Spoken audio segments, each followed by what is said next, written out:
Now it's obvious Abram's being a blessing was tied to him being in God's purpose for his life. He was only a great blessing because he followed God's great calling. Was there risk involved? Certainly there was. He left everything that was familiar to him. He left Ur of the Chaldees, which archaeologists have found that they had paved roads. They had two-story homes that people lived in. They had an underground sewage system. It was a center for world trade at the time, a very, very advanced.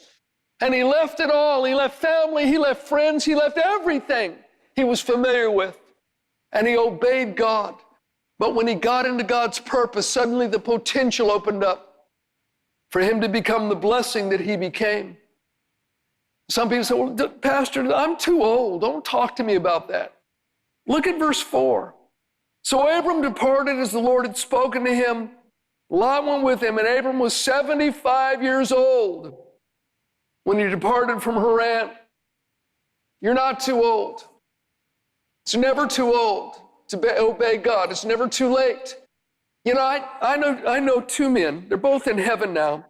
But when they were in their 60s, both of them felt the river of God's purpose pulling them into a new chapter and a new direction of ministry. And they both decided to pack up and move to completely different locations. And their friends told them both, you guys are crazy. You're too old to be doing this. You're in your 60s.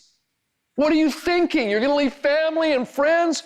That their colleagues in the denomination told them, you're out of your mind. You're too old to be doing this. I mean, you're settled. You've got things good. But both of them left. One of them moved to a completely different state and opened up shop, started a new phase of ministry. The other one moved to an entirely new country.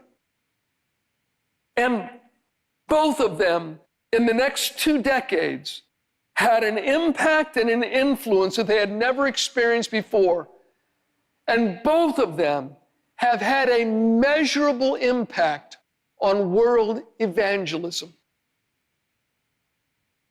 Friend, today, if you hear his voice, don't harden your heart.